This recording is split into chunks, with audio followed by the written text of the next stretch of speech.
श्री स्वामी समर्थ. जय जय स्वामी समर्थ. माझ्या स्वामी भक्ती चॅनलमध्ये सर्वांना नमस्कार. स्वामी महाराजांच्या कृपेने तुमच्या सर्व चांगल्या इच्छा पूर्ण होत ही स्वामी महाराजांच्या चरणी प्रार्थना करते आणि आजच्या या नवीन व्हिडिओला सुरुवात करते. शारदीय नवरात्रीचा हा दुसरा दिवस. माता ब्रह्मचारिणीची ही कथा. ब्रह्मचारिणी देवी ही नवरात्राच्या दुसऱ्या दिवशी पूजली जाणारी देवी आहे. तिचं रूप अत्यंत साधं आणि तपस्वी आहे, कारण ती संयम, साधना आणि तपश्चर्येचं प्रतीक आहे. ब्रह्मचारिणी देवीची पूजा केल्यानं भक्तांना धैर्य, संयम आणि जीवनात साधनेचं महत्त्व कळतं. ब्रह्मचारिणी देवीचं संपूर्ण रूप अत्यंत तेजस्वी आणि शांतीपूर्ण आहे. तिच्या चेहऱ्यावर तपस्येचं तेज झळकतं. तिचं शरीर चैतन्यमय असून तपस्वी आणि संयमशीलतेचं प्रतीक आहे. देवीचे 2 हात आहेत, ज्यात ती 2 प्रमुख वस्त्र धारण केलेलं आहे. देवीच्या उजव्या हातात अक्षमाला म्हणजेच जपमाळ आहे आणि ही जपमाळ साधकांना अखंड ध्यानधारणेचं प्रतीक दाखवते. साधकांसाठी ही माळ ध्यानाच्या आणि साधनेच्या महत्त्वाचं प्रतीक आहे. देवीच्या डाव्या हातात कमंडलू म्हणजेच जलपात्र आहे. कमंडलू हे तपस्वी जीवनाचं प्रतीक आहे, कारण तपस्वी साधकांच्या जीवनात जल म्हणजेच पाण्याचं विशेष महत्त्व आहे. साधक ध्यानात असताना केवळ थोडं पाणी घेऊन तपश्चर्या करतात. ते जल या कमंडलूमध्ये असतं. ब्रह्मचारिणी देवी साधी आणि पवित्र वेशभूषा धारण करते. ती तपस्वी असल्यामुळे तिचं वस्त्र अत्यंत साधं आणि सौम्य असतं.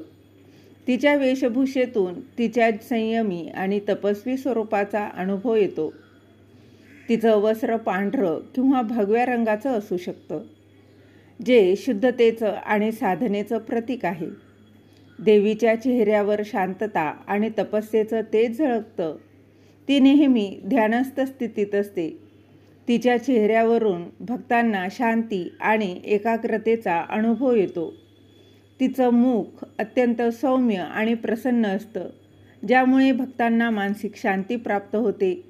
देवीची मूर्ती सामान्यतः ध्यानमग्न अवस्थेत दिसते. ती तपस्वी असल्यामुळे सतत ध्यानात गुंतलेली असते. तिचं तप आणि संयम या तिच्या मूर्तीतून स्पष्ट होतं. ब्रह्मचारिणी देवीचा संपूर्ण वावर अत्यंत साधा आणि शुद्ध आहे. तिचं तपस्वी जीवन साधकांसाठी आदर्श मानलं जातं, कारण तिने कठोर तप करून शिवाला पती म्हणून प्राप्त केलं होतं. देवी ब्रह्मचारिणी संयम, शांती, धैर्य आणि साधनेचं प्रतीक आहे. तिच्या पूजेमुळे भक्तांना शांती, ज्ञान आणि जीवनातील प्रत्येक कठीण प्रसंगात धैर्य प्राप्त होतं. ती आध्यात्मिक मार्गावर चालणाऱ्या प्रत्येकासाठी प्रेरणादायी आहे, कारण तिच्या साधनेमुळेच तिला महादेव मिळाले. आणि पूर्वजन्मात हिमालयाची कन्या म्हणून जन्म घेतला. त्यावेळी नारद मुनींनी तिला भगवान शंकर पती म्हणून मिळावा यासाठी कठोर तपस्या करायला सांगितली होती. या तपस्येमुळे या देवीला तपश्चरिणी किंवा ब्रह्मचारिणी असं म्हणतात. 1000 वर्षापर्यंत तिने फळे खाऊन तपश्चर्या केली. उपवास काळात तिला ऊन आणि पावसाचा भयानक त्रास सहन करावा लागला. या तपश्चर्यानंतर 3000 वर्षांपर्यंत केवळ जमिनीवर यानंतर सुकलेले बेलपत्र खाऊन तिने दिवस काढली. काही काळानंतर सुकलेलं बेलपत्र देखील खायचं सोडून दिलं आणि ते सोडून दिल्यामुळे तिला अपर्णा हे नाव पडलं. अनेक वर्षे कठोर तपश्चर्या केल्यामुळे तिचे शरीर झाले होते आणि तिची ही अवस्था पाहून तिची आई मेना खूप दुःखी झाली होती. तिने तिला या कठीण तपस्येपासून मुक्त करण्यासाठी उमा, अगं नको ग नको अशी हाक दिली आणि तेव्हापासून देवी ब्रह्मचारिणीच्या पूर्वजन्माचे नाव हे उमा हे एक नाव पडले. तपस्या पाहून त्रिलोकात हाहाकार उडाला. सर्व देवी देवता तिच्या तपस्यांची प्रशंसा करू लागले.